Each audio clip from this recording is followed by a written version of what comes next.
Hi friends, എല്ലാവർക്കും സുഖമാണല്ലോ? എല്ലാവർക്കും സുഖം വിശ്വസിക്കുന്നു. ഇത് നമുക്ക് മക്കൾക്ക് ഇഷ്ടപ്പെടുന്ന രീതിയിൽ നമുക്കൊരു ചിക്കൻ ഓംപ്ലേറ്റ് ഉണ്ടാക്കിയാലോ? അപ്പൊ നമുക്കത് എങ്ങനെ ഉണ്ടാക്കുന്നതെന്ന് നോക്കാം. അതിന് മുമ്പായിട്ട് എന്റെ കൂട്ടുകാർ ആദ്യമായിട്ടാണ് എന്റെ വീഡിയോ ചാനൽ കാണുന്നതെന്നുണ്ടെങ്കിൽ പ്ലീസ് എല്ലാവരും ചാനൽ സബ്സ്ക്രൈബ് ചെയ്യണം കേട്ടോ. സബ്സ്ക്രൈബ് ചെയ്യണം. അതുപോലെ തന്നെ ബെല്ലൈക്കൻ പ്രസ് ചെയ്തിട്ട് ഓളെന്ന് കൊടുത്താലും ഞാൻ ഡെയിലി ഇടുന്ന വീഡിയോ നോട്ടിഫിക്കേഷൻ കിട്ടത്തുള്ളൂ. അപ്പൊ നമുക്കത് എങ്ങനെ ഉണ്ടാക്കുന്നത്, അതിന് വേണ്ടുന്ന സാധനങ്ങൾ എന്തൊക്കെയാണെന്ന് നോക്കാം. അതിനുവേണ്ടി ഞാനൊരു 150 ഗ്രാമോളം ബോൺലെസ് ചിക്കൻ എടുത്തിട്ടുണ്ട്. അതൊരു ബൗളിലേക്ക് ഇട്ട് കൊടുക്കാം.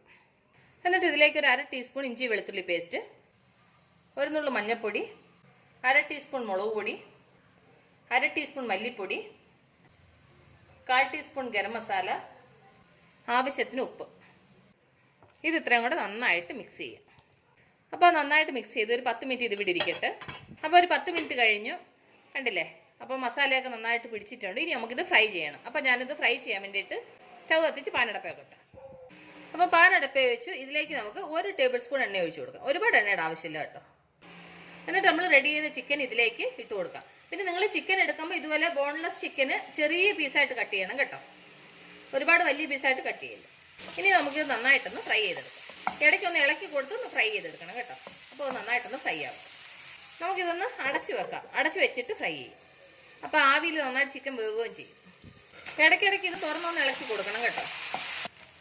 കണ്ടില്ല? അപ്പോൾ നന്നായിട്ട് ഫ്രൈ ആയിട്ടുണ്ട്, നന്നായിട്ട് വെന്തു. ഇനി നമുക്ക് സ്റ്റൗ ഓഫ് ചെയ്യാം. സ്റ്റൗ ഓഫ് ചെയ്തിട്ട് ഇതിനെ ഒന്ന് നന്നായിട്ടൊന്ന് തണുക്കട്ടെ. അത് കഴിഞ്ഞൊരു ബൗളെടുത്ത് ഇതിലേക്ക് ഞാനിപ്പോൾ ഒരു 4 മുട്ട എടുത്തിട്ടുണ്ട്. നിങ്ങൾക്ക് ക്വാണ്ടിറ്റി എത്ര വേണം അതിനനുസരിച്ചിട്ട് എടുക്കണം കേട്ടോ. എന്നിട്ട് ഇതിലേക്ക് 1 പിഞ്ച് മഞ്ഞൾപ്പൊടി, 1/4 ടീസ്പൂൺ മുളക് പൊടി, 1/4 ടീസ്പൂൺ കുരുമുളക് പൊടി, ആവശ്യത്തിന് ഉപ്പ്. എന്നിട്ട് ഞാൻ ചെറിയൊരു ക്യാപ്സിക്കം ചെറുതായിട്ട് മുറിച്ചത്, ചെറിയൊരു തക്കാളി ചെറുതായിട്ട് മുറിച്ചത്, 1 പച്ചമുളക്, കാരണം എരിവ് കൂടുതൽ വേണ്ടാന്ന് വിചാരിച്ചിട്ട് 1 പച്ചമുളക്, അത് കഴിഞ്ഞിട്ട് 1 സവാള ചെറുതായിട്ട് അരിഞ്ഞത്, അത് കഴിഞ്ഞ് കുറച്ച് മല്ലിയില ചെറുതായിട്ട് അരിഞ്ഞത്. ഇത് ഇത്രയും നമുക്ക് ഇതിലേക്ക് ചേർത്ത് കൊടുക്കാം.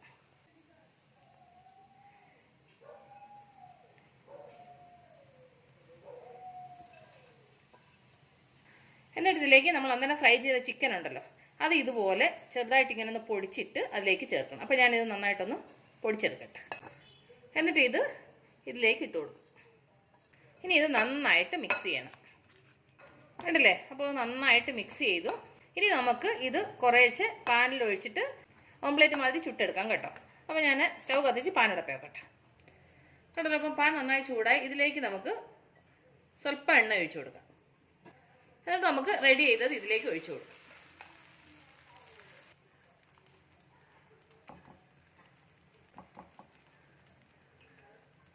ഇനി നമുക്കിത് അടച്ച് വെച്ചിട്ട് ഒരു സൈഡ് നന്നായിട്ട് വേവട്ടെ. അപ്പോൾ തിരിച്ചിട്ടിട്ട് അടുത്ത സൈഡോട് വേവിക്കാം. അപ്പോൾ ഇതൊന്നും വേവട്ടെ.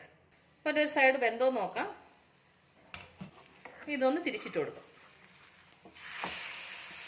ഇനി ആ സൈഡോട് നന്നായിട്ടൊന്ന് ഫ്രൈ ആവട്ടെ.